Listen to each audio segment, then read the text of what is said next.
LegacyMaker, the all sports network, presents a SIRTOBA media production where the struggle is real to be awesome. 5, 4, 3, 2. The wait is over.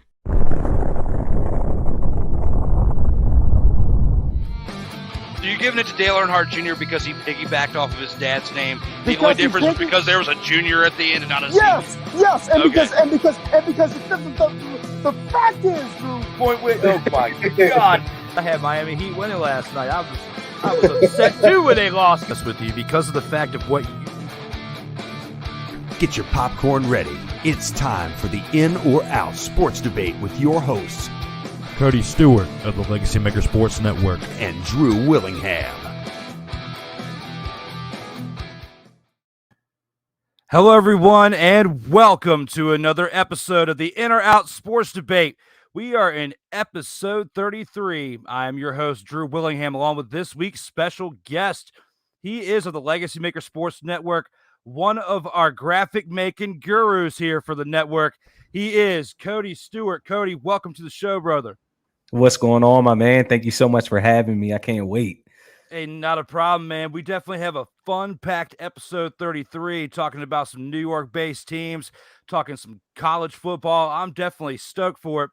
But we have something we got to acknowledge first, and that is the Vault of Fame, my man. Let's go ahead and get started into that. Acknowledge me.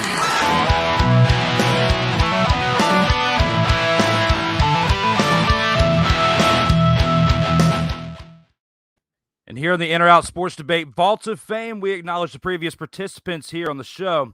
First, we got started off with our guy here at LegacyMaker Sports Network, and that is Rob Johnson getting the flagship started here with episodes 1 through 11. Episode 12, Tyrone Montgomery Jr. Episode 13, Corey Mann of the Undisputed Champions. Episode 14, the Golden Boy, Greg Anthony. Episode 15, Tyrone Montgomery Jr. return. Episode 16, the Snowman, Brian Snow was here. Episode 17, Mr. Rollback, Jarrell Owens was here. Episode 18, Brian H. Waters of the Wrestling Realm was here. Episode 19, James Brown of the LegacyMaker Sports Network filled in clutch moment because Paul Schofield was supposed to be here and slid in the clutch. Fill in for episode 19. Episode 20, Walea Kenso of Fox Sports and the urban sports scene was here. Episode 21, Xander Anthony, son of Golden Boy Greg Anthony, was here for episode 21. Episode 22, Wally, one half of the Undisputed Champions, was here. Episode 23, making up for episode 19, Paul Schofield was here for episode 23. Episode 24, Corey Mann returned for that episode. Episode 25, Joe Dillard Jr., old Joe D, was here of the Commonwealth Sports Network to talk sports. The first ever NASCAR edition with BCQ. Episode 26, Becca Cottingham Quimby was here for that episode. Episode 27, our man LT, Lamont Thomas was here for episode 27. James Brown returned for episode 28. The first ever Trios edition was here for episode 29 with Darrell Owens and Jeremiah Quimby. Episode 30, our second ever professional wrestler to grace our presence, was here with Ellis Pollard for episode 30.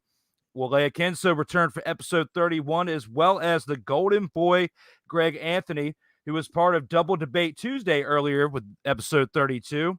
But right now, we are in episode 33 with Mr. Cody Stewart here to lay at the smackdown on hopefully not my candy ass here with episode 33.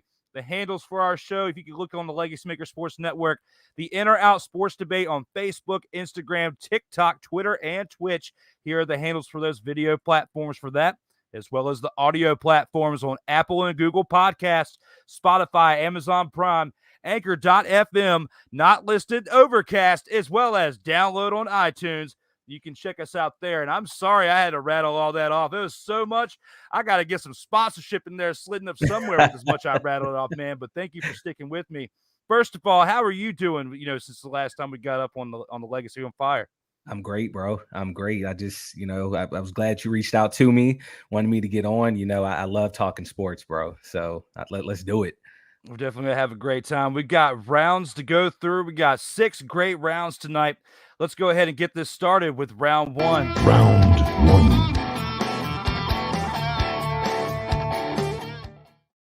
And with round 1, we take this to a team that Cody knows very well, and that is the New York Giants.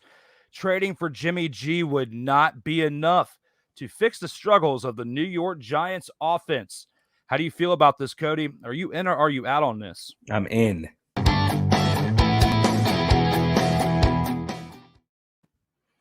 So I just look at this, I've seen this rumor float around for the past, I'd say maybe month or so, for the Giants to possibly trade for Jimmy G. But when you look at the New York Giants, they are rebuilding a rebuild that started in 2017. So the last regime didn't get it done. The most wins they had in that time frame was about 6 wins. So we get a new regime coming in with Brian Daboll, Joe Shane, both come from the Buffalo Bills. They're trying to build this team in the identity that they're accustomed to in the winning from Buffalo. Trading for Jimmy G, would he be a step up over Daniel Jones? Sure. But at the same time, what a lot of people need to factor in outside of just getting the player is you have to factor in what you're getting rid of. So more than likely, they'd have to get rid of a 2nd or 3rd round pick because that's what the 49ers are asking for. You have to factor in the massive contract that Jimmy G has. And last time I checked, the Giants, their back is up against the wall when it comes to cap space. So it just wouldn't make sense. And even with me saying Jimmy G is a better quarterback than Daniel Jones, we all know that. Is Jimmy G really going to be the guy that turns this 4-win team last year to a playoff contender this year?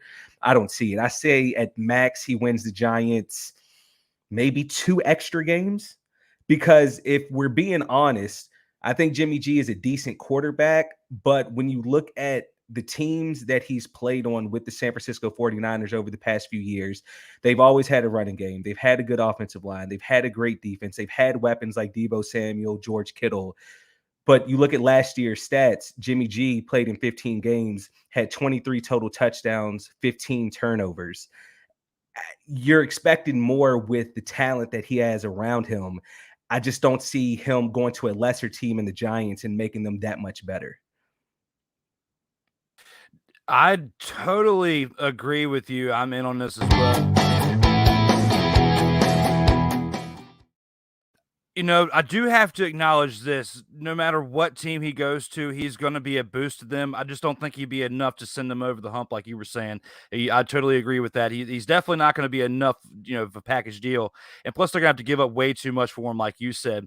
He would make a better fit for possibly Seattle or somewhere, which they're all in on Drew Lock, which I think that's nuts. But I feel like he'd make a better fit there than to go to the Giants, which they'd be giving up a ransom, to give up for him, which the Seahawks have a little bit more that they can afford to give up than what the Giants can. Like you said, they've been rebuilding for pretty much the past 5 years and have very little to show for it.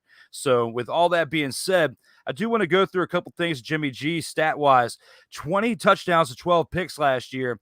Definitely a good stat. That was a lot better with Daniel Jones. If he can stay healthy, the year before that, he only had 7 touchdowns to 5 interceptions. And when you go between those two numbers right there, if he stays healthy, which the year before he wasn't with the COVID-stricken year, it's not going to be good for your team. But when he is healthy, there is a good 4-minute highlight clip I want to show that prove the point that he would be good for a team, just maybe not for the Giants. 2nd down and 7.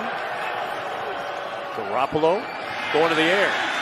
Over the middle, Deebo Samuel with his first catch. And Samuel into Lions territory and down at the 46-yard line. Jeff Okudah finally caught him, but yes, it is a first down. Motions out to empty the set. 11th play of this drive is a Garoppolo pass. Down the seam, and he connects. There goes Deebo Samuel. Yards after contact, stepping out of bounds near the 10-yard. Garoppolo off the play action. Looking to the end zone. It is caught. Touchdown, Ross Dwelly. From the LA 40, Garoppolo got it across, and it's Samuel breaking away. Touchdown, 49ers. And Garoppolo doesn't care what the analytics community said. Now trying to cash in the Niners from the 24, 1st and 10. Garoppolo, look at the time. And to the end zone, caught. It's a touchdown. Grabbed by George Kittle. Garoppolo. Oh, what a catch by Kittle. George Kittle with the catch. Wilson in the backfield. Ayuk on the move. Good time. And downfield he goes. Kittle on the fly. Rocketing one downfield to about the 17. Sack would have made it a 54-yard field goal instead. Wilson was in the backfield. 1st and 10. Garoppolo. Downfield. Samuel stiff arms his way into Harmon. Garoppolo surveying end zone. Caught for the touchdown. Ayuk's got it. And an extra point away from tying it up.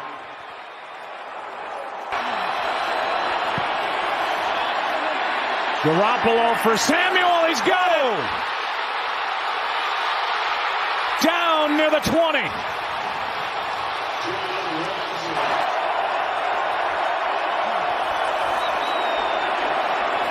Pass is caught. Jennings, touchdown. 49ers.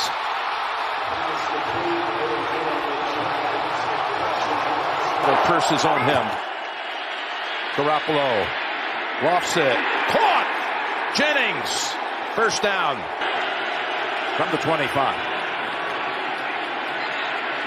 Garoppolo has time. Fires it to an open Ayuk. Look at that zigzag. Gets a block from Debo, and he's all the way to the Cowboy. 38. That's a gain of 37 yards. Throw, good catch.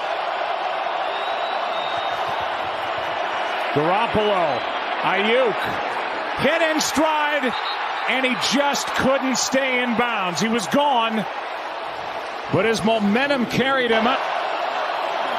2nd and 11. Garoppolo, end zone, Kittle, touchdown 49ers.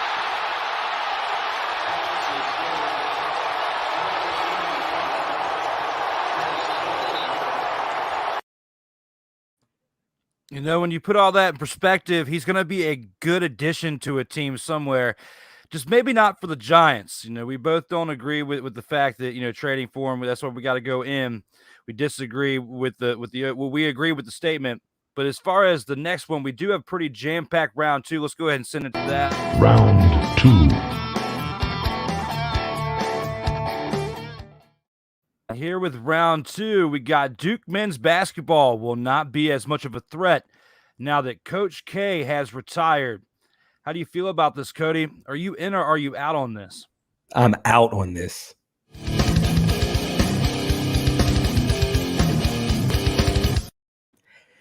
You know, I understand the people in the crowd looking at it saying Coach K, who's one of the best coaches to ever coach college basketball, he steps down. I can understand people thinking that Duke will take a step back possibly, but I look at this, I look at what they have. Let's look at recruiting classes, okay? I understand Coach K probably had a little bit to do with the up and coming recruiting classes, but at the same time, we've seen this happen quite often where when there's a change at the helm of a college and their coaches, a lot of people will enter back into the transfer portal, or either they will take away their commitment and go somewhere else. And you haven't seen that right now with Duke basketball. So as of the 2022 recruiting class, Duke is number 1 with 3 5-stars and 3 4-star recruits. As of right now, for the 2023 recruiting class, Duke is currently 2nd with 4 5-star recruits. So they're just continuing to load up. The name Duke, when it comes to college basketball, is what's going to continue to bring these kids to that college, no matter who's coaching. It's just like Alabama in college football. They know that these are colleges that produce players to go to the next level, so they're going to continuously to go there. But let's look at it let's take it a step further. Let's look at, Coach K ultimately stepping down. That means there's going to be a new coach there ready to coach these boys, hopefully get back to a national championship. Well, the new head coach is Joe Shire, who he's been with Coach K for the past 9 years as far as assistant coaches and so forth like that. He's only 34 years old. I just look at this Coach K, who I believe if he wasn't 80, he was close to 80 years old. You can't teach an old dog new tricks. We know Coach K was a great coach, but at the same time, the game evolves.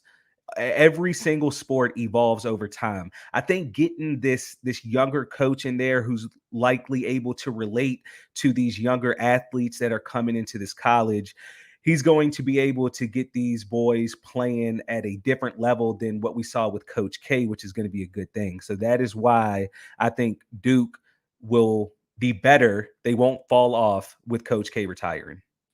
Yeah, I don't disagree with anything on this. I'm out on this as well.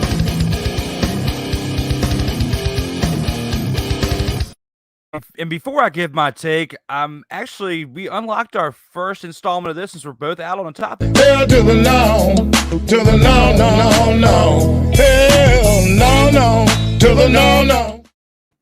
John Shire, a former All-American for Duke, would add that to the mix because he's a former player of Coach K's, two-time team captain as well. Like you said, he's only 34, so he played on the really good teams and was part of some really special moments for Duke. So if you're going to leave the keys to the ship in anybody, you got to leave it to somebody you're going to trust that was with you through the good times to learn from those experiences and the ladders that you climbed, the rungs you climbed with Coach K, one of the arguably the greatest coaches of all time. That's why I can't disagree with this. I'm out on this as well.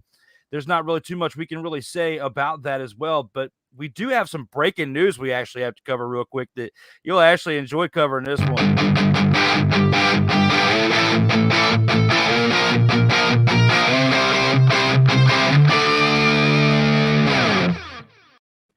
That breaking news is this. We acknowledged earlier today that episode 34, the first ever Undisputed Champions edition, second ever Trios edition with Corey Mann and P. Alexander Wiley joining me next Monday at 7:30 p.m. Eastern, followed by another Double Debate Tuesday with Mike Bish Tuesday at 6:30 p.m. Eastern. And Paul Schofield following that. Hopefully he shows up at 8 o'clock p.m. And on Tuesday, Double Debate Tuesday next week. You can also check out the audio versions on Apple and Google Podcast. With that, hopefully we can get some other topics with them going here soon. But I don't know how they're going to feel about this one right here with round 3. That's going into NCAA football. Round 3.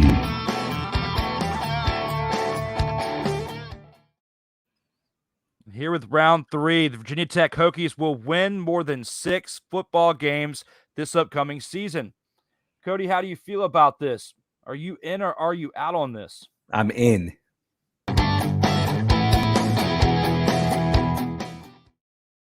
Listen, I mean, they have a cupcake schedule. Let's not beat around the bush here, okay? They're playing ODU, Wofford, Liberty, Duke. They have a cupcake schedule. If they don't win at least 6 games, there's a real problem there. And I know that Virginia Tech, while they haven't necessarily had the success like they did in the late 90s all the way through the 2000s and early part of 2010s, it's still a storied college football program. And they're trying hard to get back to where they were. That's why they brought in Brent Pry, who was the defensive coordinator for Penn State. A lot of people have actually compared him to or as a young Bud Foster, which is huge. If you're a Virginia Tech fan, if you know anything about Virginia Tech, Bud Foster's name it's a legacy there. So hearing that should give fans a great feeling for this upcoming season. And again, I know that they haven't been that good over the past few years, but this change in coaching is almost like, I guess, maybe a player that needs a change of scenery. This college football program needed a change of scenery with bringing in a new head coach. I'm not going to say that former players gave up last year or in previous years, but with Justin Fuente, there was a lot of reports coming out that he just wasn't a player's coach. And I can see some guys not necessarily wanting to play hard for him. But I think Brent Pry is going to turn this around. I actually have them winning 8 games this year, and I'm going to tell you who they're going to beat. ODU, Boston College, Wofford, UNC, Georgia Tech, Duke, Liberty, and then the give me game of the year, UVA. I mean, the team's only beat Virginia Tech once in the last almost 20 years. So you can always put that as a W for Virginia Tech. So that is why I'm in. They will win over 6 games this year. Yeah, I've got to go with this as well. I'm going in with this too, but at the same time, it's only because of that cupcake schedule I'm going into.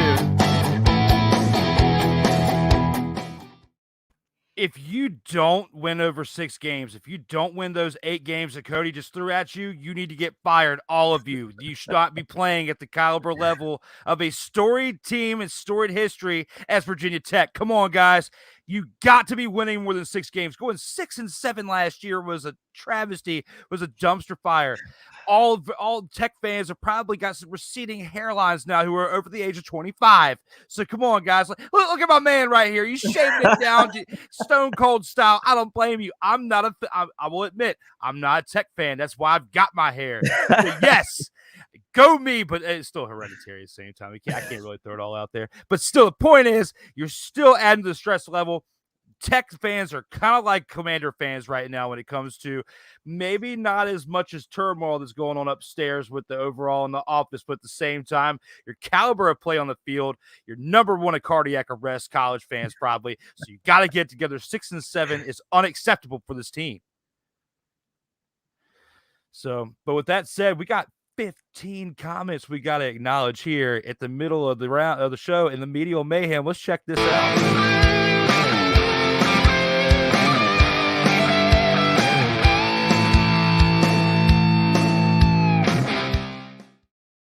First of all, guys, thank you for the comments, with all these comments here at the midway point of the show.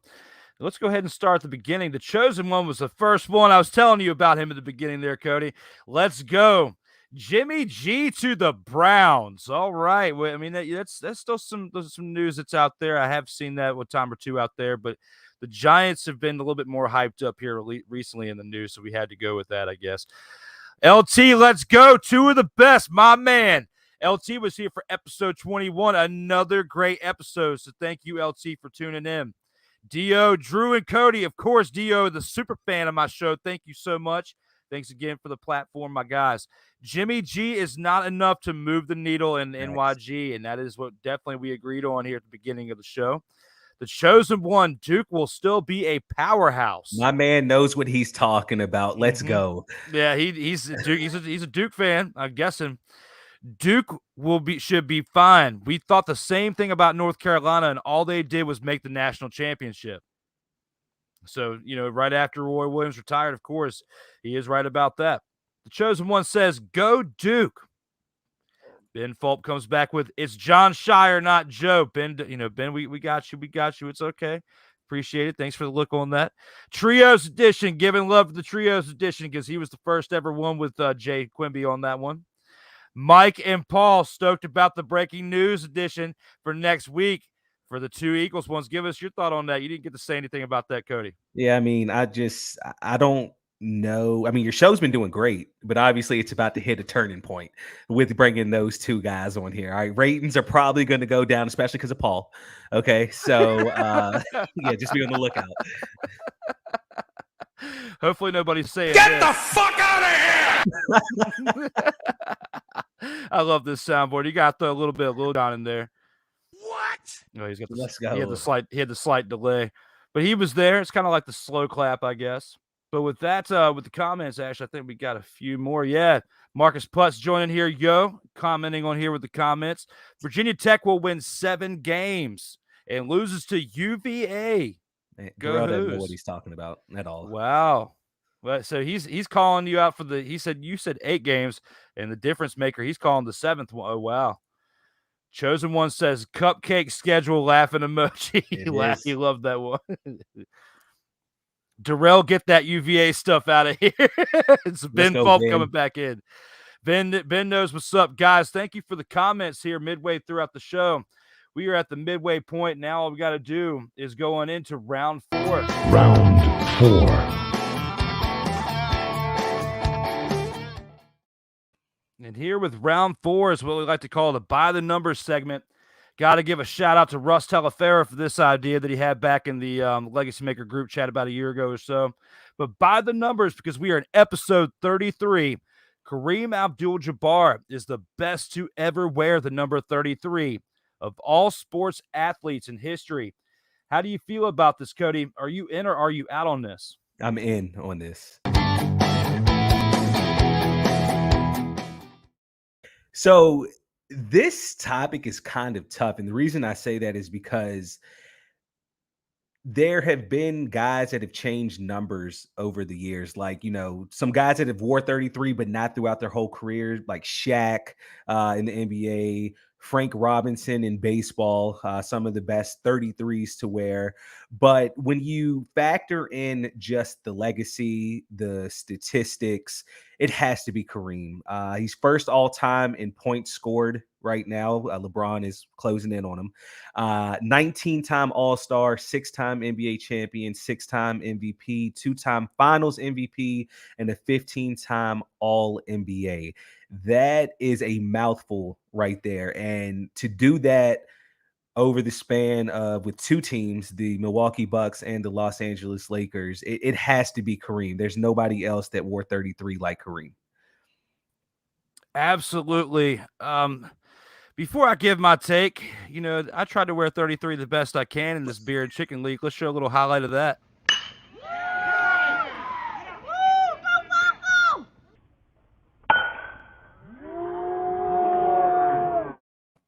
I'm going to put you at second overall, okay? Yeah, my man. Yes. That swing, man. People give me props for that. Like, I'm not the best looking athlete out there, but at least that swing is pretty smooth. It was nice. But with that, thank you, my man. With that, I got to agree with this. I'm in on this. 20 years, long story career with the Bucks, with the Lakers, helped mold Magic Johnson into a Hall of Famer as well. You could watch it in the docuseries with the HBO one, even though the Showtime Lakers one on that is a little bit dramatized from what they've said. There are still some key points from that. And overall documentaries that showed in the past is how big of a motivator that Kareem Abdul-Jabbar was to a young Magic Johnson. He was not only big individually in the stats and, all-time leading scorer, but probably one of the best teammates that, someone like LeBron has had to learn from, from history as a historian as LeBron is. And people, maybe not quite to the aspect that Tom Brady is in the NFL, but people kind of want to play with LeBron. They want to play with him because he's a good leader. He shares the ball. He's not selfish. That's what's been difficult, I feel like, with Russell Westbrook, going into the Lakers and not being able to gel with that because he's used to being able to take the triple doubles and score and all that stuff. Well, you got to be able to share the rock with LeBron, and that's a different subject for another day. But for Kareem, though, the best to ever wear 33, I think this 3-minute highlight video sums it up as well.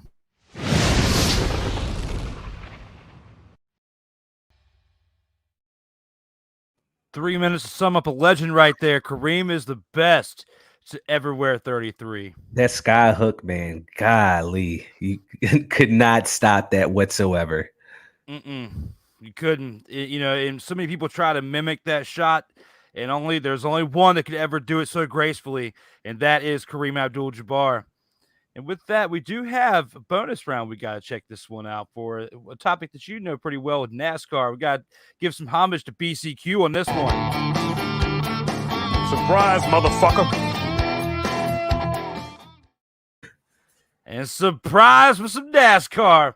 And with this one, you got to go back into the history books to kind of dive into it because we can't really say modern era drivers like today can fill this question out, but Dale Earnhardt Sr. is the greatest NASCAR driver of all time.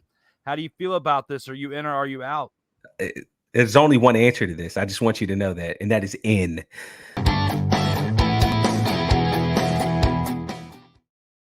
Listen, I know it's always Petty or Earnhardt.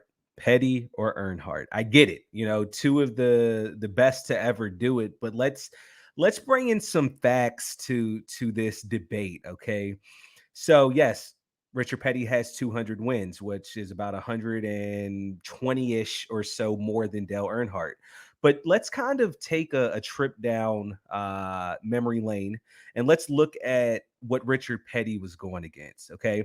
So I was digging through some stats because Richard Petty started driving in, if I'm not mistaken, it was like 1957 or something like that.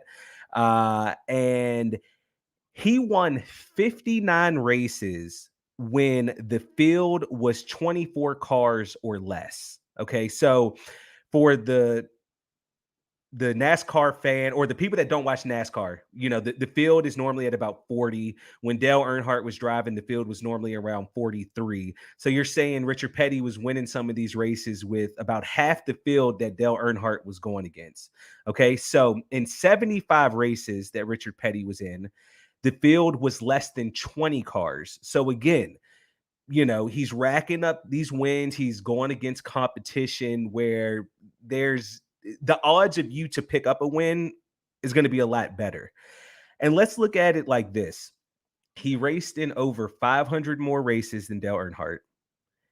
As far as full seasons go, he raced 10 more full seasons than Dale Earnhardt, yet they both had the same amount of championships with 7. If Dale Earnhardt had another 10 years, I'm pretty sure he could have squeaked out another championship or so.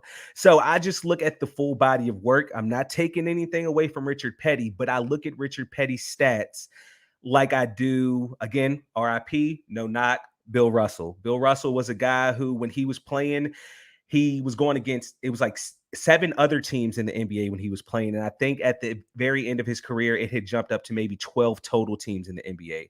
So again, you're going against 8 to 12 teams. Michael Jordan comes in the league. He's going against, 27, 28 teams. Competition's a lot tougher. So again, not taking anything away from anybody, but the answer is Dale Earnhardt. He is the GOAT of NASCAR. I'm out. I disagree.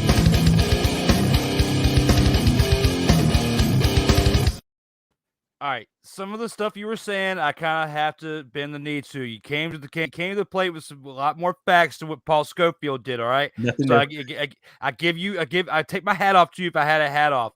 However, when it comes to this, Richard Petty only raced 8 more years than Dale Earnhardt, so maybe, but they were already talking about in the documentary about the fact that he wasn't going to be racing much longer.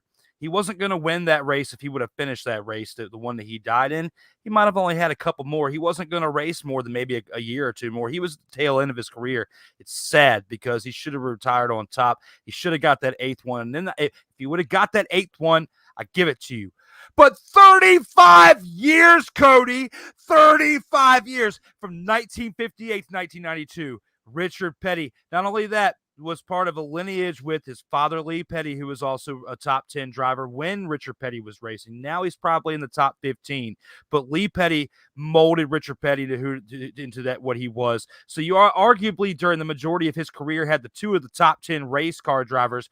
Throughout Richard Petty's career, his dad was motivating him. He wanted to be better than his dad. Got 7 championships. Dale Earnhardt was already better than what his father was. He already had 27 years that he was racing. So yeah, 8-year difference. Might have gotten a few more, gotten to 30 years potentially, but we can't go on the woulda, coulda, shoulda because he didn't do it. He only got 7. He had, and to pull it up right here, Richard Petty had 712 top 10s to Dale Earnhardt's 428. So maybe in a few more years, he could have gotten closer to 500. But still, I mean, again, Petty's 710 top 10s is easy to get when you have 15 cars in the field. I do get that argument. However, I only really look at that when it comes to qualifying, when it comes to stats to qualify. If you got the better car, you're going to get in the top 10, top 15 qualifying anyway. It's hard to come from the back of the pack and get in and win the race, especially nowadays, and especially probably towards the latter 10 to 15 years of Petty's career, which that's why probably the last 6 or 7 years that he was driving, he wasn't as successful from 85 on because it was hard for him to keep up with it because he was owning the car as well as funding a car for his son too and trying to make him successful. And a lot more came into play towards the last 5 to 7 years of his career. Or was it a lot different because rules started changing? It wasn't come to the track with the best equipment that you have. I mean, some of these races weren't like, hey, we're going to take you through pre-race and post-race, spec or inspection or anything like that. It was, hey, show up with whatever you have and we're going to race. When Dale Earnhardt started racing, especially in the prime of his career, it was, hey, you can only have this, you can only have that on your car, that's it. If we find that you have something else on there, disqualified. True. They did get a little bit more strict, but I think I think it wasn't as strict until after he got out of it. They were starting to make a little bit more changes as he was getting in towards the latter part of his career, but it really didn't get so finicky until probably till after Dale Earnhardt's death, I would say. It got really, really finicky from that point on.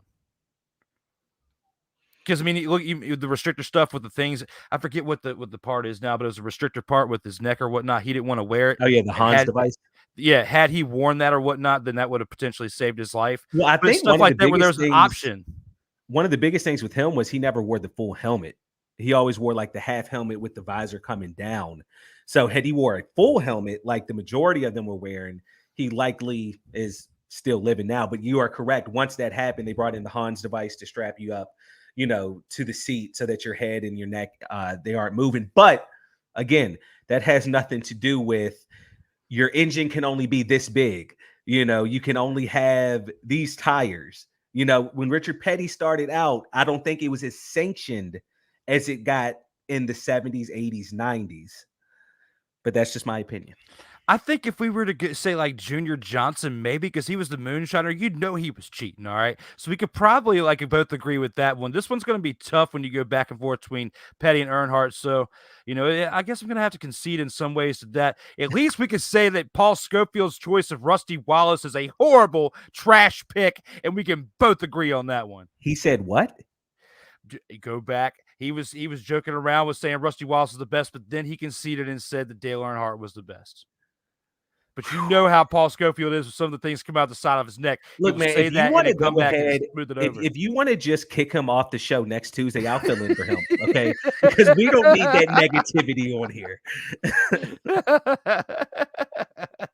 It's all in fun, my man. He definitely smoothed it over at the end, but you know how it starts. So Rusty Wallace, he's the fan of, but he at least came in with the facts saying that Rusty Wallace is like 76 winless races. So I can't completely throw him under the bus. But you know how you got to start some controversy. Not quite as big as when Will smacked Chris Rock, but still was pretty big to start it off with that topic, though. But we've had some great topics so far, and we do have one more great one to go through, and that is another New York team that Cody knows well about. Let's go to some New York Yankees baseball. Final round.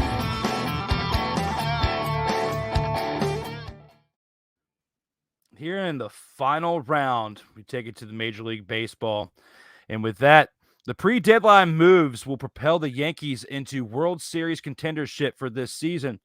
How do you feel about this, Cody? Are you in or are you out on this? This might be my bias talking, but I'm in on this. I'm going to tell you that the main reason I'm in on this is because over the past probably 4 to 5 years, I feel like the Achilles heel for the New York Yankees, once they made it to the postseason, was one of two things, actually. It was their pitching.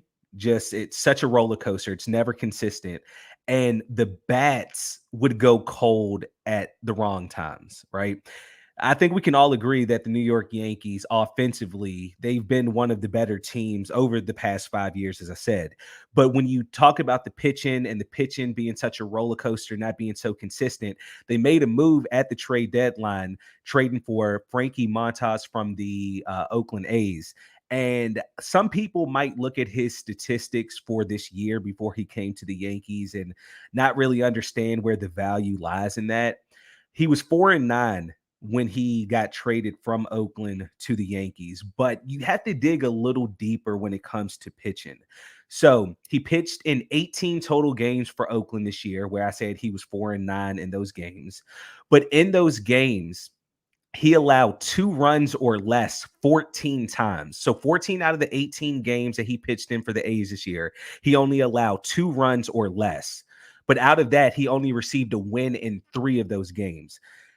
If you are in the major leagues and your pitcher is giving up only 2 runs or less in 14 games, he should have 14 wins. It's no doubt about that, okay? And with this Yankees stacked offense with the bats, he would probably have those 14 wins if he was with the Yankees in those games. But I also want to take it a step further, and I talked about the bats, how they go cold. They also made a trade with the Kansas City Royals for Andrew Benintendi. I believe I pronounced his name right. little tough. No, you're But right. just bear with me on that. I think the thing that Andrew brings to the Yankees, not only a consistent bat, but his defensive play. Okay. I look at the Yankees, I look at that outfield, and there has been a sore spot in that outfield for the past few years, and that's Aaron Hicks. I hate to throw him under the bus, but he's inconsistent with his bat. Defensively, he's not that great. So you factor in once Stanton comes back from the IL, if you give me any combination of Stanton, Carpenter, Benintendi, or Judge in the outfield, I'm perfectly fine with that. That is 100% better than having Aaron Hicks in that outfield and in that lineup as a bat. So I feel like those two moves alone help the Yankees so much more than where they've been in the past few years as far as the offseason goes. So that's why I believe that these moves will bring them a World Series this year. Let's go, baby. Absolutely. And this is coming from a Braves fan. I got to agree. I mean, 71-39 is what this team is currently. That is amazing. Like, at this point in the season, to have that record with Aaron Judge going for potentially 60 plus home runs this season, on pace for that, minus the vitamins, minus the illegal steroids, mind you. He's doing this outright. He's doing this with potentially cucumber juice or whatever Tom Brady's using with that cucumber ice cream. He's on that plan because he's about to hit 60 home runs and do it the right way. Proud of you, Aaron Judge. It's coming from a Braves fan. I'm taking my hat off. I'm acknowledging you like Roman Reigns does. And that's not it. That's the rest of the team. You got rid of Joey Gallo, a guy who was bringing down your clubhouse, not only with the play on the field, but it seems like just his presence was just a negative vibe. And the team was still doing well, but even though once they traded him, it was kind of a bumpy start without him. But you got to figure out the chemistry again. You're bringing in new pieces, like you said, Benintendi. You're in August. It's 100 degrees outside. You got new guys. You're trying to figure out a chemistry real quick. Knowing baseball like I do, I can tell you this: it doesn't take too much to get on a run, but you got to have faith and you got to keep plugging away, because once you give up, it's all downhill from that point.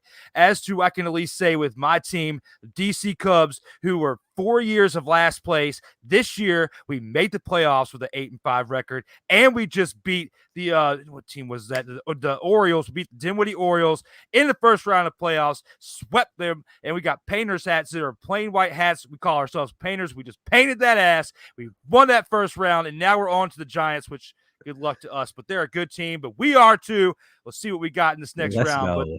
But quick plug we have for that. But when it comes to Major League Baseball, I feel like it's going to be the Yankees and the Padres in the World Series. If I were to pick my bets right now, because the Braves is the reigning champs, and I'm being real, okay? Like I said, I'm a Braves fan. I'm just being real. Once you lost Freddie and some other key departure, and you bring in Olsen, who's pretty good, but he's not Freddie Freeman.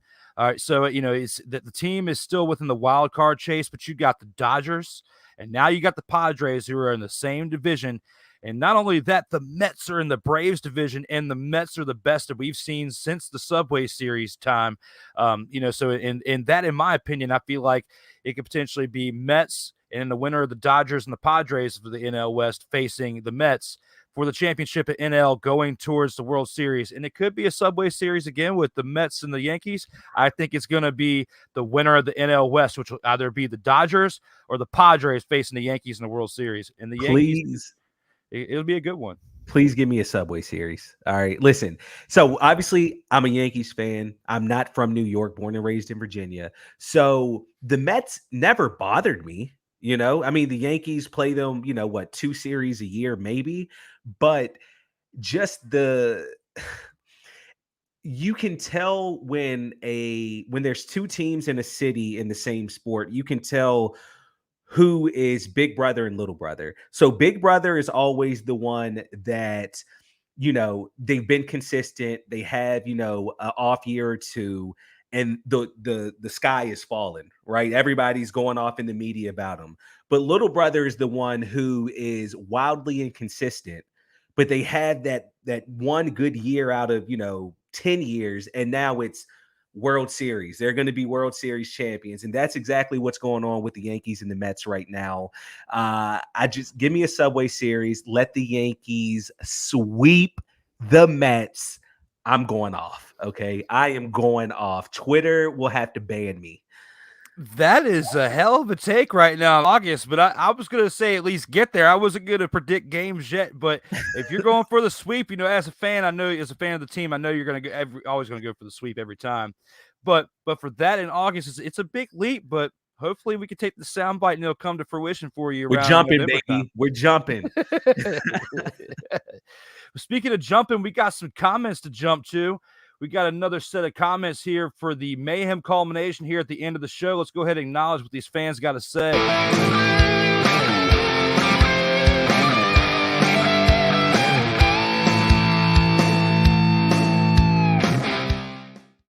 And here with the mayhem culmination, we got some comments from Darrell Owens and Ben Fulpa jump back in here, as well as the chosen one.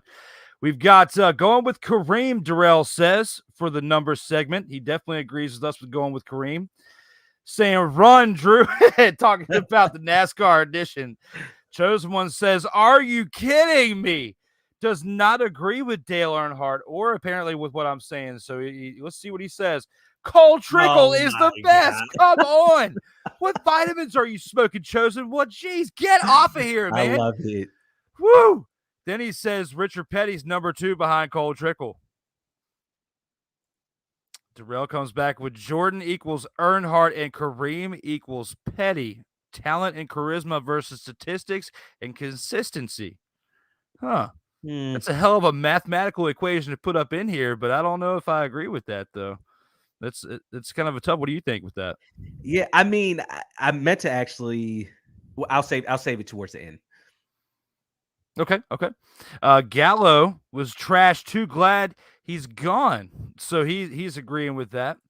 The chosen one says Rusty Wallace. And with that, just to throw a little bit more, we got to go with this.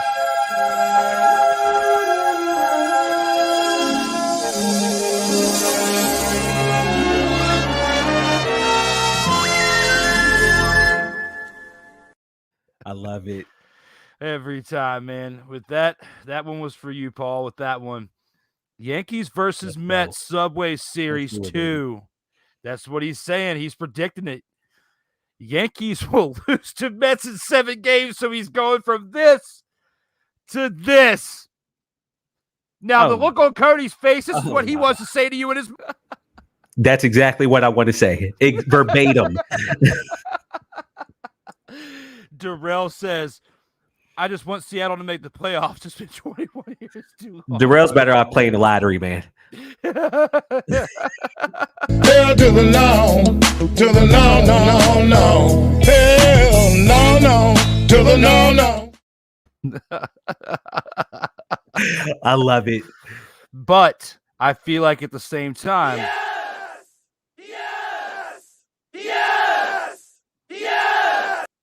because they need it. It's been 21 years too long. We got to go with that. It's about to be 22. And that, guys, that takes away all the comments here for the mayhem culmination. There's only one more segment that we have to get to, and that is the final word.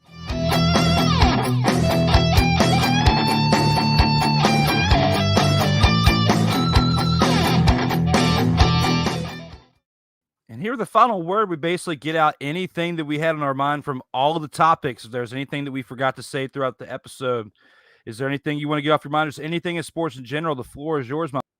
I have 2 things I want to talk about. One, it goes back to the Jimmy G to the Giants.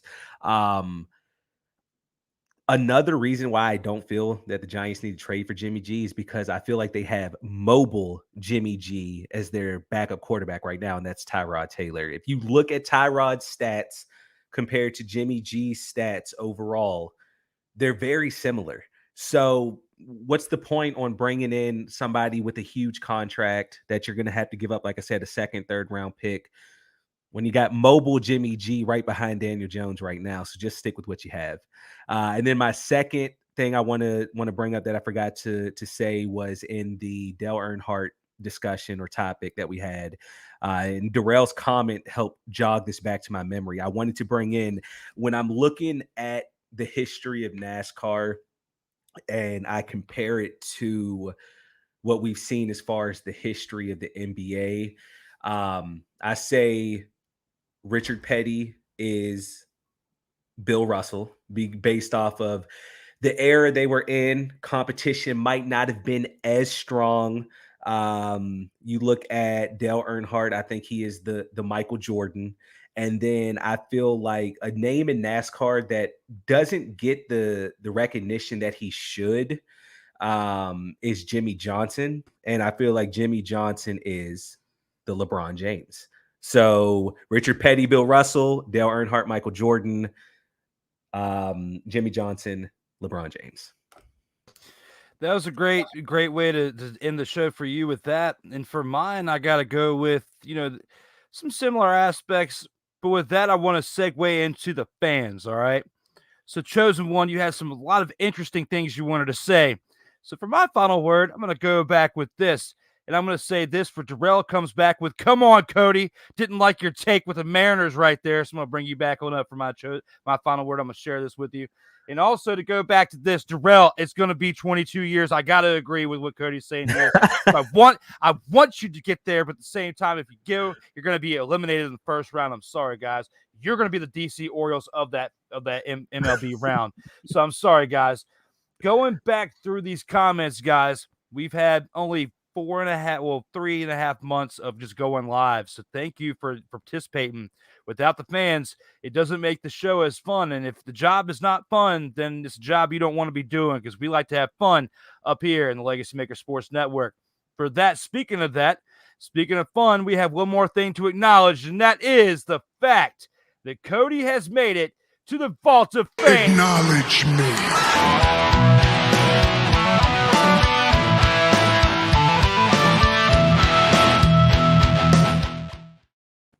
And with episode 33's edition of the Vault of Fame, Cody Stewart is now locked in the vault.